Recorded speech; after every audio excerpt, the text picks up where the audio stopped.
video, I'd like to talk about the gear that I carry for whitetail deer hunting and some of the techniques that I've used over the years. I've used several different packs, and one that I've settled on that I like quite a bit now is the Maxpedition Jumbo Versa Pack. As far as the contents go, I carry a water bottle. On the inside of the pack, this pocket here, I carry some doe and heat for mostly use this during bow season. Tinks number 69. In this compartment here, I've got my grunt call and doe bleat, which I don't use very often because this one actually can be adjusted to use the doe bleat. I'll get into this in a little bit. Also, I keep my hunting license in there.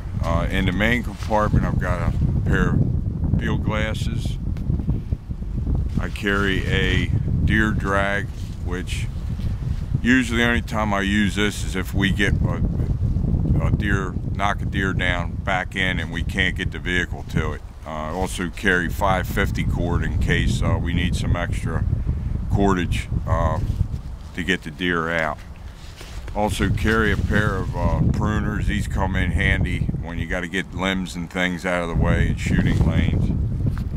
On the side here, I carry a folding saw. Also carry in this pocket a rangefinder.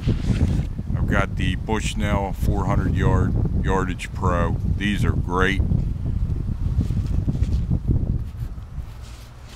In the top compartment here, I have my scent containers for my buck lure, or doe and heat lure.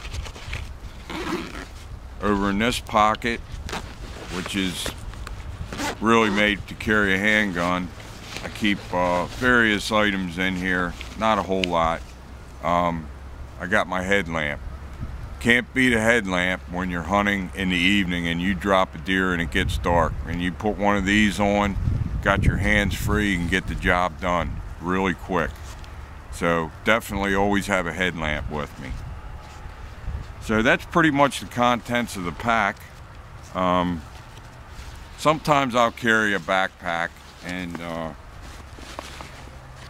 not very often. If I got to carry a blanket or something like that, like if I'm going to be hunting on the ground with a bipod during muzzleloader and shotgun, I'll carry my Camelback Striker.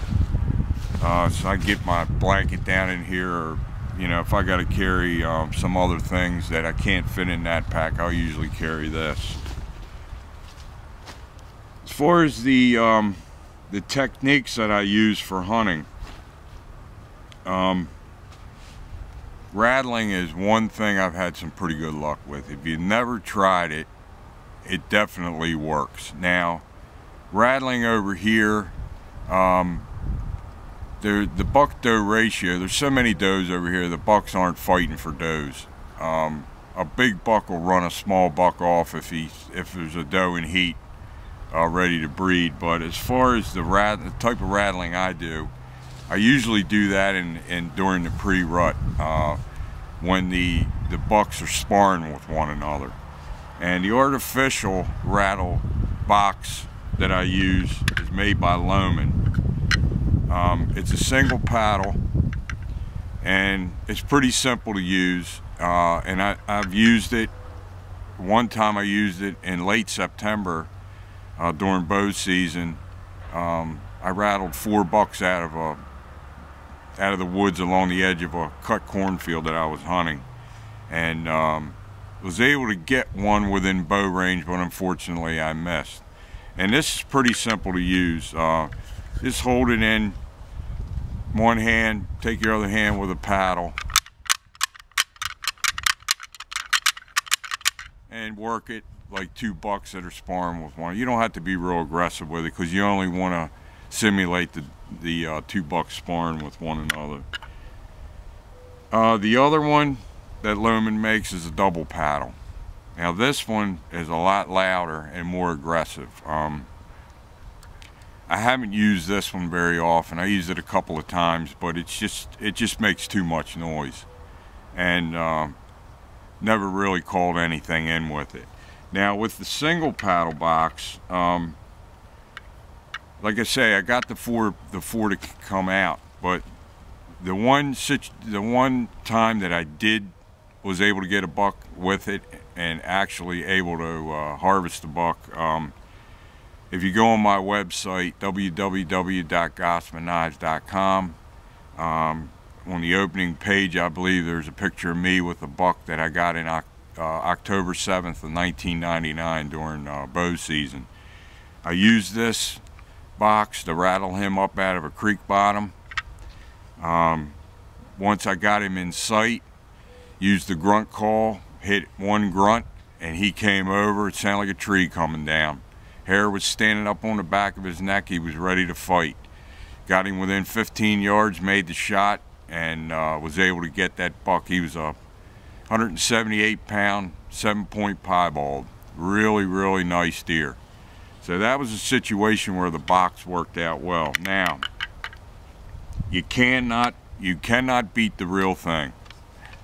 And if you can get yourself a set of sheds or even a rack off of a buck that you harvested, you can't beat these. I mean, these are the real thing. The box works well, and like I say, I had some success with it, but these are great. Now, the one buck that I took using the real thing was right on the back side, on the other side of the camera. At the edge of the woods, there's a cut cornfield, crop field, that goes across to another strip of woods. It's about 500 yards away. And I was using these, and I was able to get a buck. He came out of the corner of the woods about 500 yards away, and at a dead run ran right to me, stopped within 30 yards. It was early muzzleloader, was able to take the shot and dropped him right in his tracks.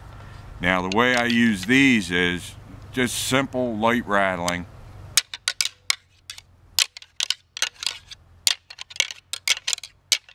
Stop.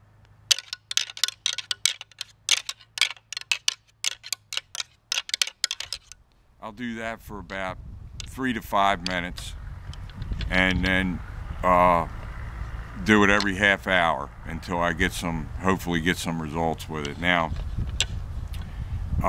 the rattling definitely works, but like I say, it all depends on the the deer's mood. I mean, I've done it. There's been years that I've tried it and never had any, just didn't have any luck with it, but it definitely works and is a great technique that I use. Now with the grunt call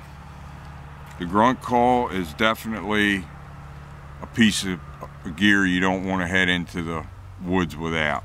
This one I like, has a hardwood barrel. It has an expandable tube. It's the Primos hardwood grunter. Now this tube came off of another grunt call that I had. I believe these come with a fixed tube on them. And the way I work the grunt call is pretty simple. I'm not, an expert with one of these, but the way I use it works well for me. Usually do 3 to 4 long grunts, and sometimes I'll just do short grunts.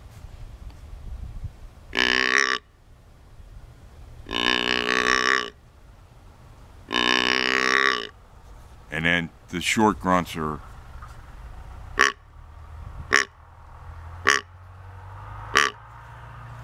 same with the grunt calls, the same with rattling. I've used the grunt call on deer that I've actually could see, and they didn't respond to it.